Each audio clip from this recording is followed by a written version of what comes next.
Assalamu alaikum. Welcome to Muhammad's Temple's United Sunday Lecture. My name is Brother Minister Harry X, and I'm a member of the Nation of Islam, and I'm a follower of the Most Honorable Elijah Muhammad. We're honored to have you join us today, and we have a timely subject for you. This subject today is taken from the book by the Most Honorable Elijah Muhammad called Message to the Black Man in America. And it is entitled, Getting Knowledge to Benefit Self. So before we start any of our lectures, it is customary for Muslim followers of the Most Honorable Elijah Muhammad to start off with prayer. So at this time, we want to recite the Muslim prayer. So if everyone here, please stand. And those of you who are watching, please join us in the prayer. It doesn't matter it doesn't matter your religious affiliation or anything like that. But prayer is good all the time for everybody. So we pray by standing, and we put our hands in an upright position as if we were receiving something. Let us pray. In the name of Allah, who came to us in the person of Master Farad Muhammad, to whom we praise for. Surely I turn myself unto thee, striving to be upright, to he who originated the heavens and the earth, and I am not of the polytheists. Surely my prayers and my sacrifices, my life and my death are all for Allah, the Lord of the worlds. No associate has seen if this is my commandment, I will not succeed. O Allah, thou art the King, there is no God but thee. Thou art my Lord, and I am thy servant. I've been greatly unjust to myself, and I confess my faults. O Allah, grant me protection against all fault, but none grants protection against fault with thee. And lead me to the best of morals, but none can lead me to the best of morals with thee. And turn away from me the evil and indecent morals. None can turn away from me the evil and indecent morals with thee. O Allah, make Muhammad successful, and make the true followers of Muhammad successful. Here in the witness from Alpha, so that they make Abraham successful, and the true followers of Abraham successful. For surely thou art praiseworthy and magnified in our midst. And O Allah, bless me, and bless the true followers of Muhammad, here in the witness from Alpha. So I did bless Abraham and the true followers of Abraham. For surely thou art praiseworthy and magnified in our midst. Amen. In the most holy name of Allah, who came to us in the person of Master Farad Muhammad, to whom we praise forever, and in the name of his last and most surely greatest apostle, most humble and large Muhammad, I greet my brothers and my sisters and everyone in our listening and viewing audience in the words, Arabic words, in our original language. Assalamu alaikum. Assalamu alaikum simply means peace be unto you. Before I get started, I want to introduce myself to you. This is my first time in this platform. Again, my name is Brother Minister Harry X. I'm new to the ministry, but I've been a follower of the Most Honorable Elijah Muhammad and a member of the Nation of Islam ever since I was 22 years old. I am now 62 years old. I'm married to a beautiful Muslim sister, and we have been married at the end of this month for 35 years. All praise to Allah. We have 6 children and 5 grandchildren. I am, like I said, new to the ministry, but I have had so many people in my life, past ministers, believers, who have helped me acquire the knowledge to be able to take on this awesome responsibility. From when I was 22 years old, back in 1986, I had a minister who gave me a great foundation. And there were others who taught me what was very important, what was most important. There are others who taught me about the beauty of Islam, how beautiful it is on a daily basis all the time. And then there were others who taught me how to be a minister, even though I was not a Muslim. But they taught us in such a way where it prepared us for this post. And so I thank all of those brothers, those that were and some are still in my life today, for the sacrifices they made in order for me to be able to stand here before you today. But I'm excited because now I'm associated with not only ministers here in the Richmond, Virginia area, but also ministers and captains and brothers and sisters throughout the United States. So at Muhammad's Temples United, we are all followers of the Most High Elijah Muhammad. And we're coming together and working hard together to continue the work of Messenger Muhammad for our people here in the wilderness of North America. So I just want to introduce myself because I don't want you to think that I'm just somebody who just jumped up here and just started talking. This is a love of my life, and I've been a Muslim now for 40 years, and so it has been a wonderful, wonderful experience being a Muslim, and we just got a lot more work to do. So we want to present the teachings of the Most High Elijah Muhammad to as many of our people as we can. So I want to go ahead now and get started with this very, very timely lecture.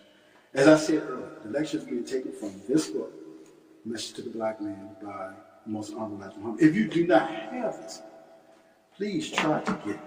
It's available now through Secretary Smith's in Phoenix, Arizona, through Amir's Books in St. Paul, Minnesota, Amazon. I mean, you can get this book now. It's available. I remember in 1986, this book wasn't even available. I couldn't get it. As a matter of fact, I didn't even see a copy of it for a year. And I didn't get a copy for myself until after almost 2 years. So that's how rare it was back then. But it's readily available now. So please get this book and read it. So this chapter is on page 39 of this book. And again, it's called Getting Knowledge to Benefit Self. I'm going to take my time with this. And I won't finish all of it because there's a lot to it. Getting knowledge to benefit self. See, we are people who need education, who need knowledge. And we get it. We go to some of the best colleges and universities in America and even throughout the world. So we're getting an education, but if you look at the condition of our people, have we been able to take the education that we've gotten and truly help ourselves and help our people? You know? No. So we need to get a knowledge that will benefit us as others do. So the Elijah Muhammad writes here, I am for the acquiring of knowledge, or the accumulating of knowledge, as we now call it education. First, my people must be taught the knowledge of self. Then and only then will they be able to understand others and that which surrounds them. Anyone who does not have a knowledge of self is considered a victim of either amnesia or unconsciousness and is not very competent. The lack of knowledge of self is a prevailing condition among my people here in America. Gaining knowledge of self makes us unite into a great unity. Knowledge of self makes you take on the great virtue of learning. That's paragraph 1. There's a lot in that paragraph. So let's discuss it. Let's take our time. So knowledge. Knowledge is defined as the acquaintance with facts, truth, or principles as from study or investigation. The body of truths or facts accumulate in the course of time. First must be taught knowledge of self. Knowledge of who we are as a people, the nature and character of people. So that's a lot in that knowledge. We need to first get this knowledge. We are about acquiring knowledge. But what type of knowledge? We got to get back to that. What type of knowledge do we need in order for it to benefit us and benefit our people? It says here, if you don't have a knowledge of self, you're considered a victim of amnesia or unconsciousness, and you're not very competent. So this knowledge of self, what does that mean? What is this knowledge of self that we must have? Now, we have a knowledge of a whole lot of things. We have a knowledge of sciences and math and engineering and all of these things. But we lack this knowledge of self. Why do we lack this knowledge of self? Why is it important? Why should we have that? Why is it if we don't have it, then we are as if we are a victim of amnesia or unconsciousness? And that if we don't have this knowledge of self, we're considered people who are not very competent.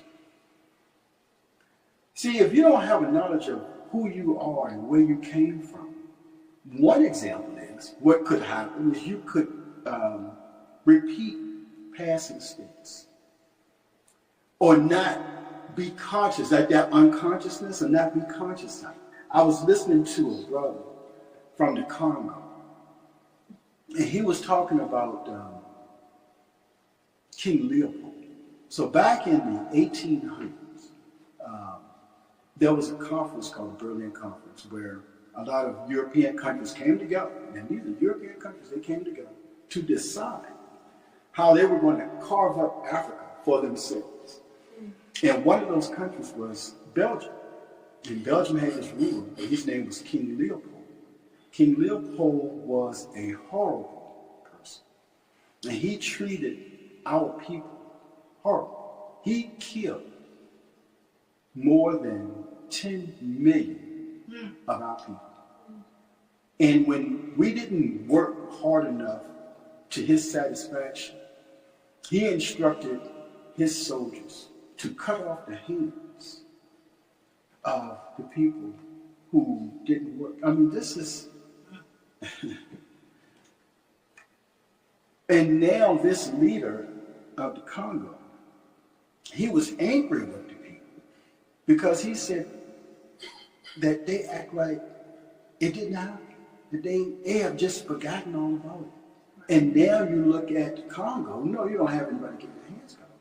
You don't have that, but you still have other countries colonizing that country and taking their, because that's what it was all about, taking the resources from those countries and punishing the people. So now in that area, people are poor, out of doors, they don't have what they need, you know. So that's that unconsciousness.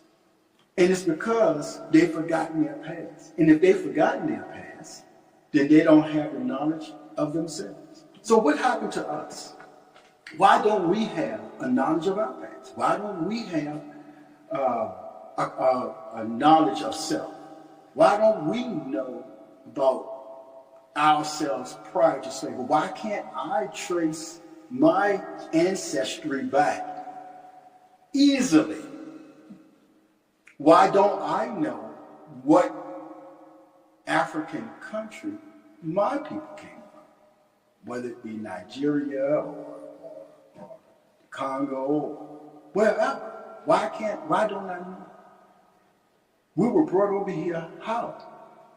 We were brought over here against our wishes. We didn't ask to come here. And when we got here, when they got us here, and that whole journey here, it was hard. And when they got us here, they stripped us of everything. And they cut us completely off from our people. And this was all done on purpose in order to make us not have that connection to cut us off from who we were. And so if you cut a person off from who they were, if you cut them off from everything, you can make them a slave. And that's exactly what they did.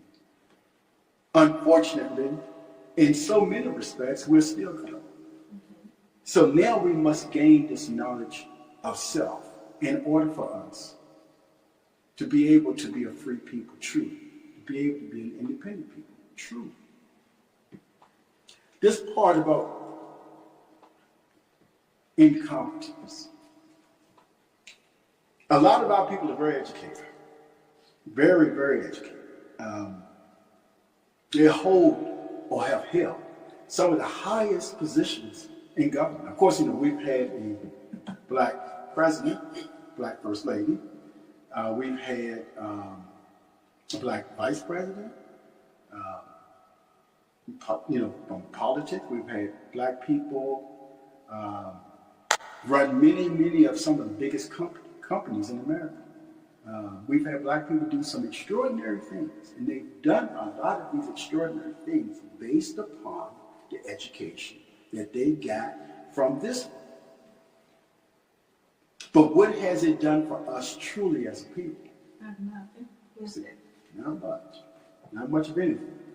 And I wanted, but these people would be highly insulted if I said that they were incompetent. And I wouldn't call them incompetent just based on just trying to call names. This is what the Honorable Elijah Muhammad said. So let me give you an example of a brother that we all know and that we all love. And that's our brother, Dr. Martin Luther King Jr. He is a man who was very highly educated. And he was a Morehouse man. And I think he got his doctorate in Boston.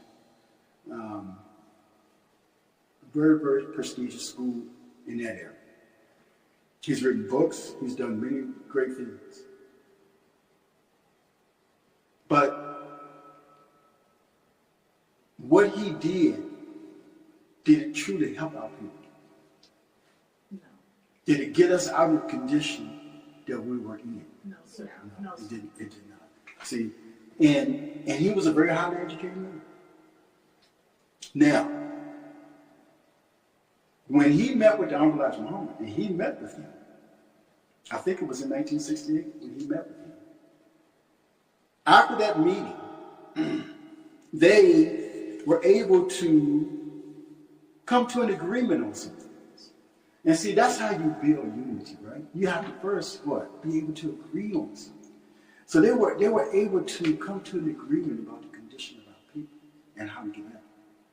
And after that meeting, Dr. King's rhetoric changed a bit. It didn't change a bit, it changed a lot. And he began to speak out against things that he didn't speak out against as vehemently prior to that meeting with the Most Honorable Elijah Muhammad. And as a result of him starting to tell the truth, he was killed. He was killed as a result. But he knew within himself that the years prior to him meeting with the Most Honorable Elijah Muhammad, he had taken our people down the wrong path. He actually admitted it himself. He was talking to another very famous brother, and I think this was the night before he died, Harry Belafonte. And he told him, and Harry Belafonte tells his story, or he told his story when he was among us, that Dr. King said, and I will paraphrase it, I'm not sure exactly what it was, I don't have it exactly, but he basically said, I've led our people down the wrong path of integration. See, integration was horrible for us. It really was. Because prior to integration, we had our own restaurants, grocery stores, beauty parlors. We didn't go to white people that much for a job. We did, some, but we had a lot more of self. We had to, because we weren't allowed to be near them. Right. And we we showed that we could do things, and we could even build cities and communities without a whole lot of education. All those brothers and sisters in Tulsa, Oklahoma, I'm sure some had college degrees and things of that nature, but that was 1921, right? So how many college-educated people lived in Tulsa, Oklahoma? At that time, black people. People in general, really, but especially black people. Probably not that many. But we built Black Wall Street. We built a community for our people, exclusively for our people. And this was before Islam. This was before all of that. And what do white people do? I mean, they say, well, we don't want you around us. We don't want you a part of our community. You go over there. We don't want you a part of our community.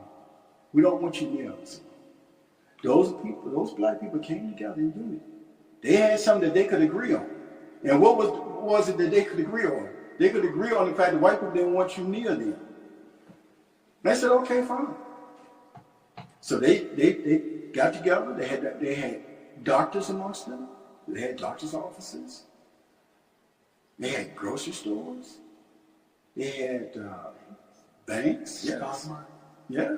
Well, not really the stock market. They called it Black Wall Street. Why? Because they were able to keep that money within their own community. See?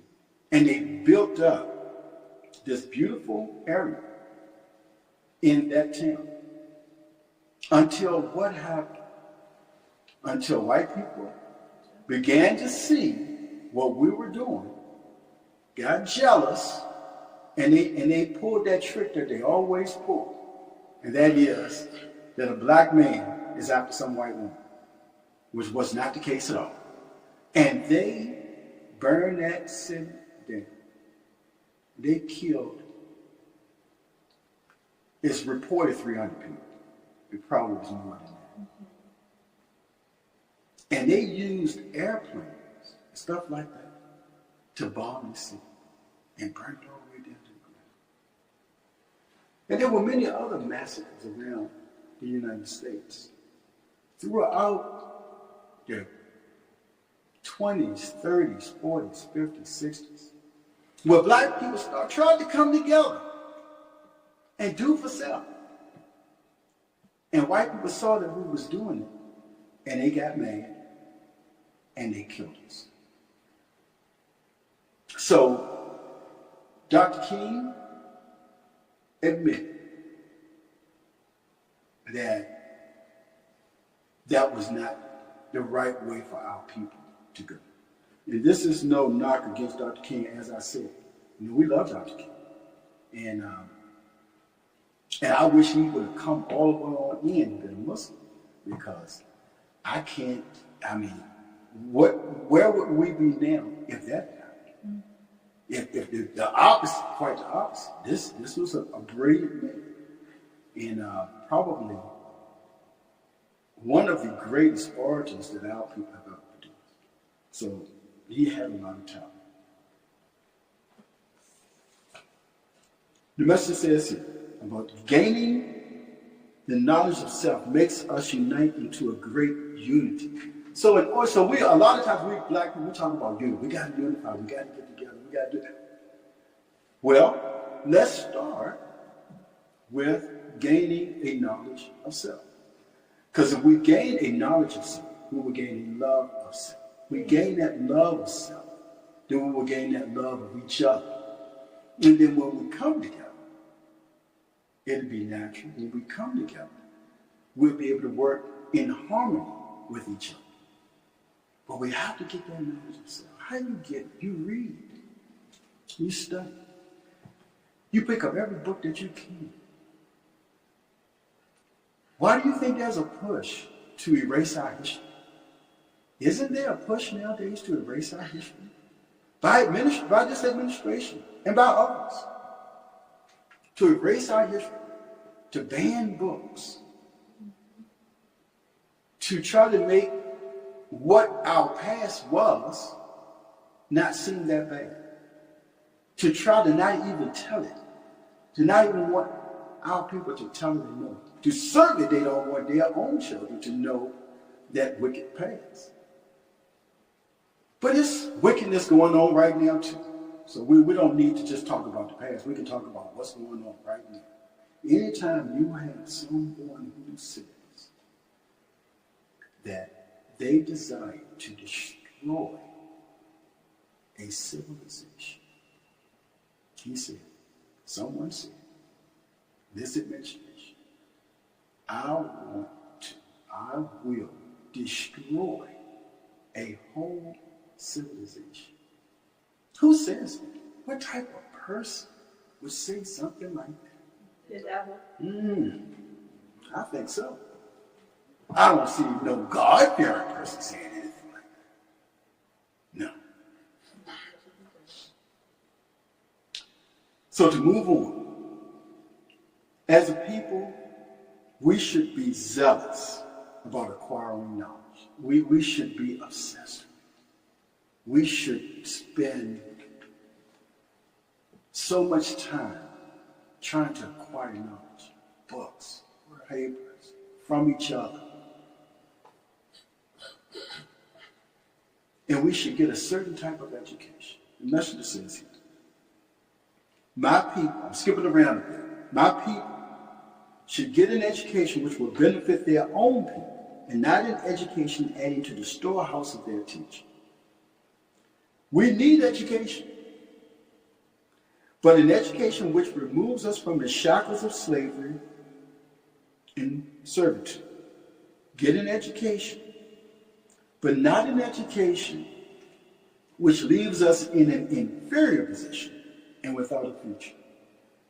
Get an education, but not an education that leaves us looking to the slave master for a job. See, we don't teach black supremacy. That's right. We don't. But you know what? You know what else? We don't teach black inferiority either. We need not only an equal education, but we actually need a superior education in order to get us back on track to where we need to be as a people. You are. We definitely need to know who we are. So an example of this education that we need to benefit our people. Imam Elijah Muhammad built and encouraged others to open up businesses, all sorts of businesses, schools, 50 plus cities. He had, for our children, he had banking for our communities, farms, grocery stores, fish from Peru. He had all sorts of things for our people. He built up all of these things. That's an example of getting an education to benefit self. Nobody's going to argue about that. You know, white people can't carry us. A lot of this is on us now. Now that we are free. We are free. We are a free people. We have education. We can go to any school we want to, basically. We can learn anything. No one is stopping us, really. We can learn anything. It's all out there. So we, as a people, have to take advantage of this time that we have to learn and benefit ourselves and do it for ourselves. Dr. Elijah Muhammad had plans to build sprawling communities in Southside Chicago and in Phoenix, Arizona. We were in Phoenix for Savior's Day this year. Beautiful time. Beautiful, wonderful Savior's Day. All praise due to Him. And we had an opportunity to go to the house that the messenger lived in there when he would come to Phoenix. And it's so much different from what I imagined, because there's a picture that was drawn. It was an idea, it was a proposal that Imam Elijah Muhammad wanted to present to the city of Phoenix, so that we could build this sprawling community. And when we went there, I just wondered, where in his mind did he think this was going to be? And I wish it was there, but at the same time, it can be there. That's right. Because we can do it too. Sorry. We have the knowledge, the know-how, the skills. We have all of these things too. We can do it also. He put it out there for us. We can do it too. You must have the knowledge. Education, the message says, one that does not leave us looking to the slave master for a job. As a people, we must become producers. The message said in another part of this. He said, as a people, we must become producers and not remain consumers and employees. See, when we get our money, we don't keep it amongst ourselves. We spend it almost immediately. Money amongst black people as a whole stays within our communities for a total of about 6 hours. After 6 hours, we're spending our money in other communities. But if you look at other people, they keep monies in their communities. White people keep money in there. I travel a lot. I drive a lot. And I see a lot of communities in the suburbs. And they have everything. They have their own grocery stores. They have everything. Apartment complexes, beautiful homes, shopping centers, everything. And you really don't see that many black people. It's theirs. You go into a Jewish community, they have everything. They've done a great job in taking their monies and keeping it within their communities. Right. We see every day, not too far from where we live, where the Hispanic community is building communities amongst themselves. They keep it and they build up communities amongst themselves. We're the only people that don't do that. Why don't we do that? It is because we lack the knowledge of self. It's because we lack the love of self. That's why we don't do it. But we can do it because we have the knowledge. You know, if I'm like Muhammad, well, I'll get to that. I'll get to that in a second. I don't want to get past myself.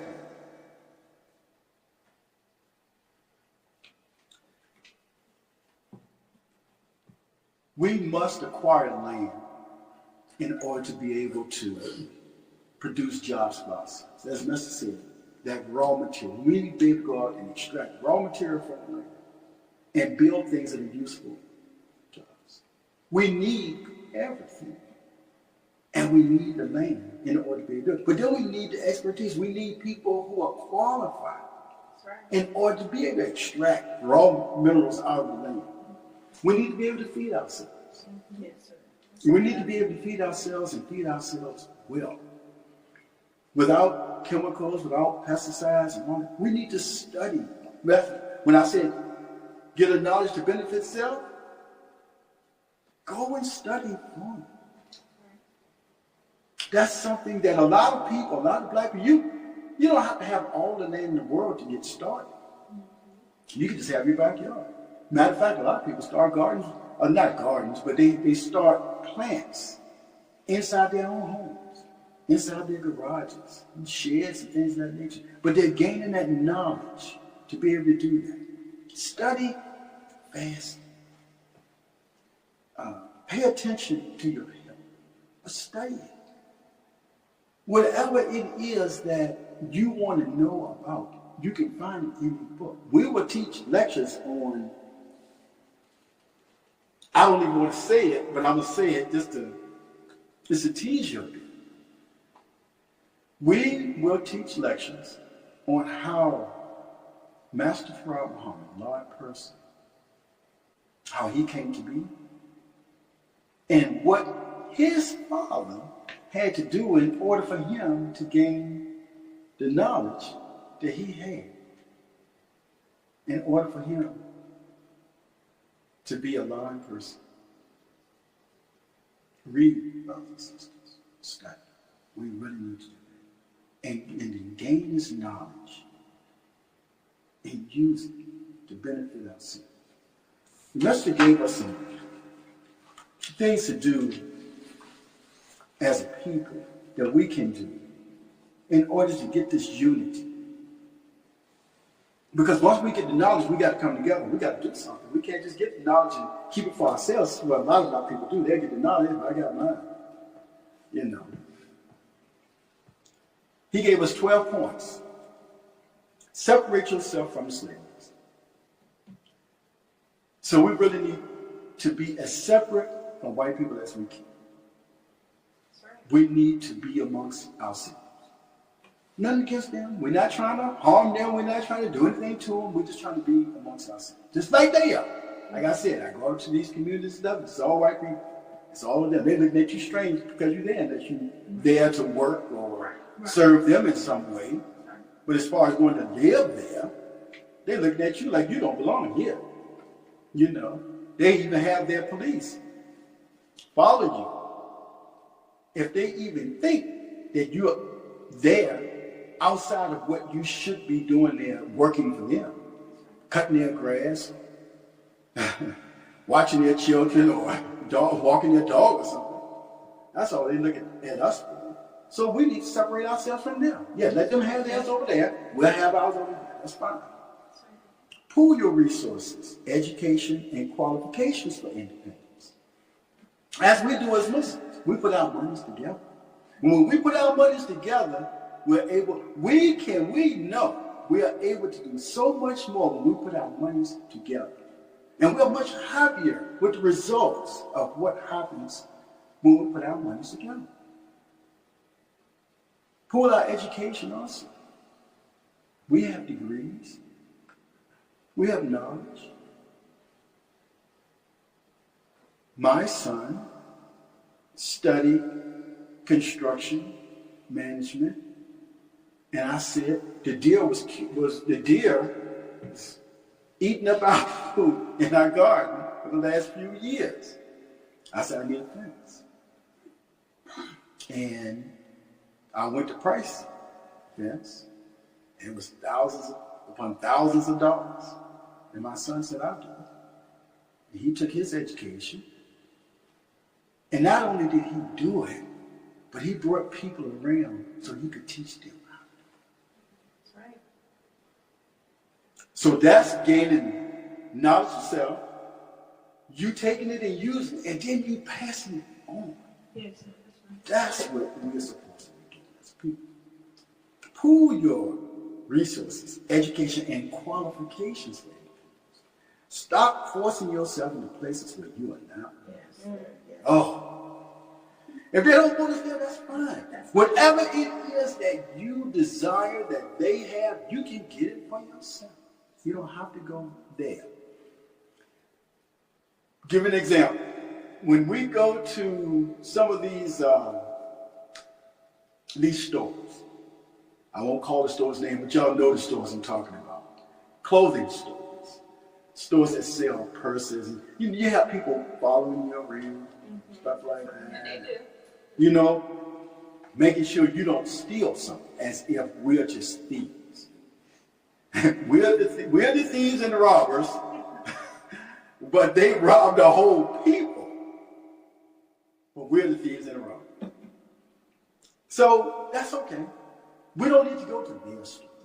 Now we got our beautiful sisters out here making bags that are the equivalent or better than those bags. Right. So we don't have to buy a purse or, we call them, I'm old school, so don't laugh at me, pocketbooks, right? We don't have to buy these. We have people out here, black people, who are making them just as good or better than those. Right. They don't have that name on it, but they got our name. That's right. And that's better. Make your own neighborhood a decent place to live. Start with your own home. Whether you live in a house or you live in an apartment, start there. You do it. You make your neighborhood a better place to live. Don't have broken cars in your front yard and all over the place. Don't have trash all over the place. cut your grass, plant some flowers. Sorry. Make your place. Because I can tell you from experience, if you make your place nice, your neighbors are going to say, I like that. And they'll start making theirs. And then you have it. And next thing you know, it's the neighborhood. It's not just you. And you might be able to go in and help somebody. Cut their grass. They might say, well, hey, I would love to come to grass my lawnmower broke down. Oh, I got you. You know, you might be able to help them fix whatever it is. I'm saying is, if you start with you start with yourself, and then your neighbors will help you in making your neighborhood a decent place to live. Rid yourself of the lust of wine and drink, and learn to love self and your kind before loving others. Unite to create a future for yourself. Build your own homes, schools, hospitals, and factories. This is what the Honorable Elijah Muhammad, he had on the drawing board. He did build homes. He did build schools. He wanted to build hospitals, factories. He did have one big business that's when you came to Chicago, you saw Muhammad Speaks and lit up at night. I mean, beautiful, big printing press. This from a man who only had a third-grade education. So here we are having degrees, and advanced degrees, and doctorates. And we've written dissertations, and we just all that. And we don't even have, well, y'all know what the saying I would say. Or when did the frogs out? Do not seek to mix your blood through racial integration. Kind of hard one nowadays, I tell you. Oof. But we shouldn't do that. We should keep our people our people. And I know that might sound harsh to some people,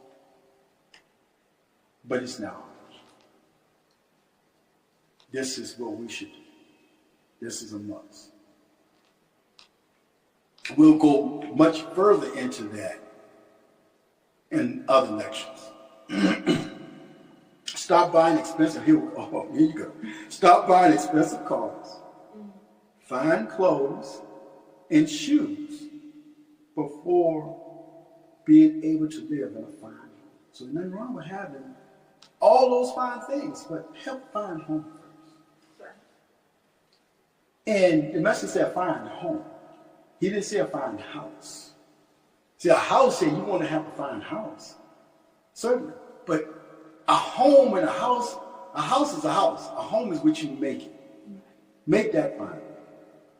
And then you can get yourself a nice car and nice clothes and nice shoes. I like nice things, but I didn't want to buy nice things like that before I was in a fine home. Spend your money amongst yourselves, as I said. Keep our money within each other, within ourselves, within our communities. Keep our money to us. Build an economic system amongst yourselves. Protect your women. We must do these things. I know I've said a lot of things today, but I want you to ponder these things. I want you to think about your life. Think about, what can I do to improve myself? What can I do to improve my people? We are all about education. Don Elijah Muhammad was all about education. He valued education, though he did not have a lot of it himself from this society. He got an education, but his came directly from the mouth of God. But he valued education. He knew how important it was. In order for us to build a country, we're a nation of Islam. In order for us to build it, we have to have people who have degrees, higher learning, qualifications. In some of his lectures, the messenger would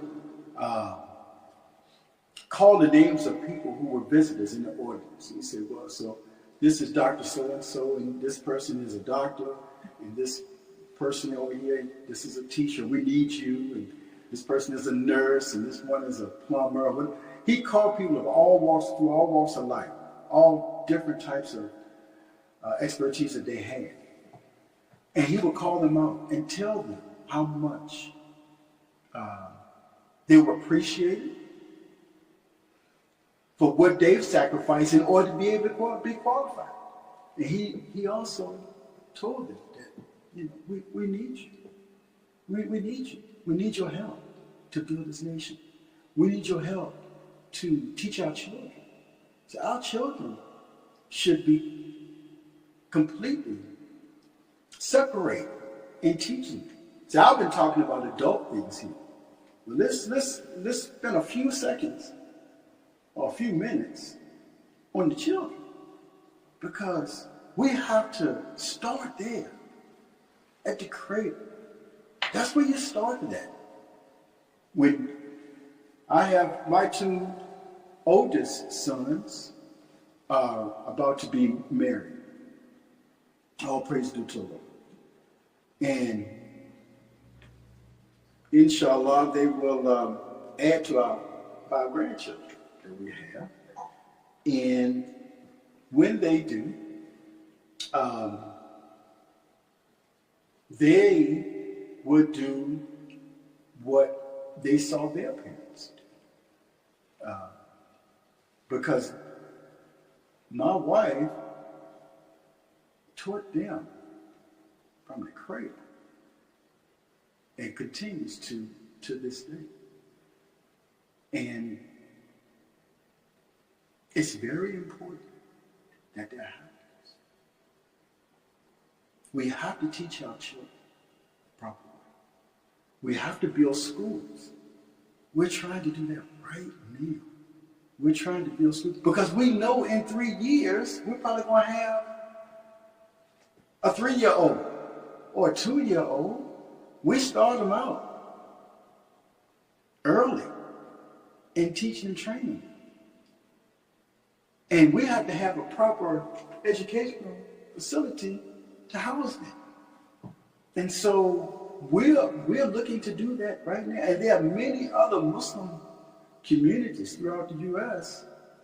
that either have some sort of school, Islamic school, or desire to have one. So that's why we have to work hard within our own communities, and we have to reach out with others.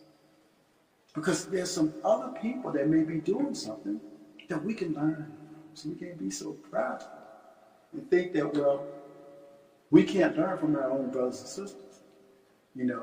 We can be a jealous people at times. And we can be quite foolish at times.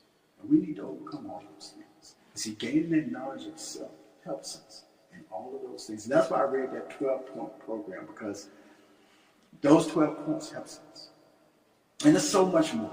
It is so much more. But I want to leave you with this last paragraph from this chapter.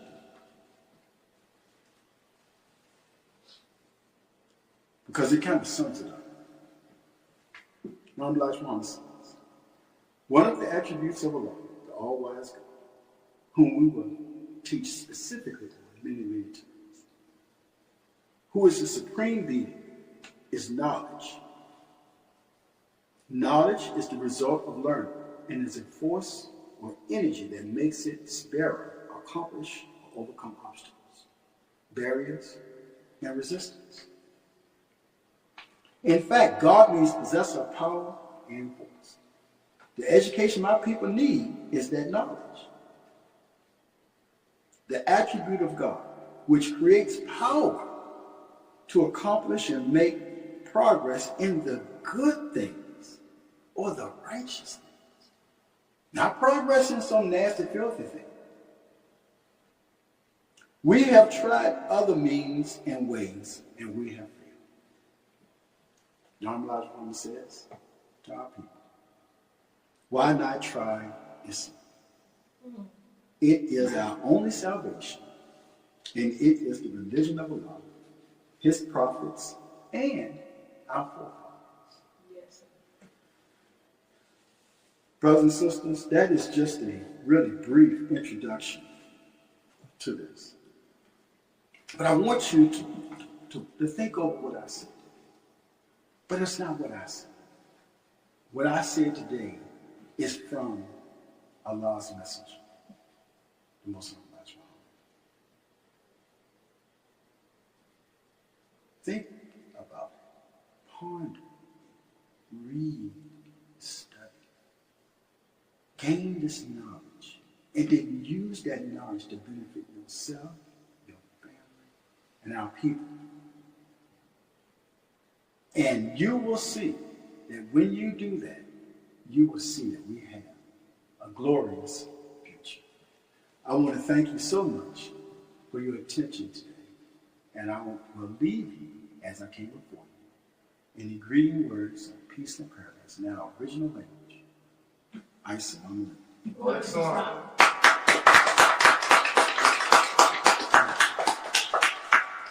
So as I stated earlier, we end our meetings, our lectures, in prayer as well as the way we begin.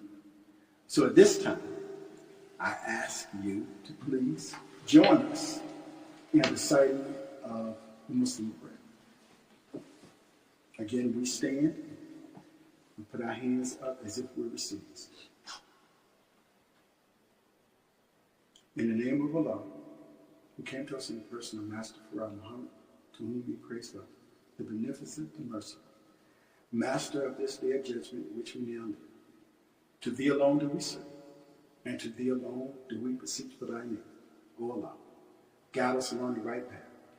Guide us along the path of those by whom thou hast restored faith, and not upon the path of those by whom thou wrath is brought down, nor upon the path of those who go astray, as they have heard thy teachings.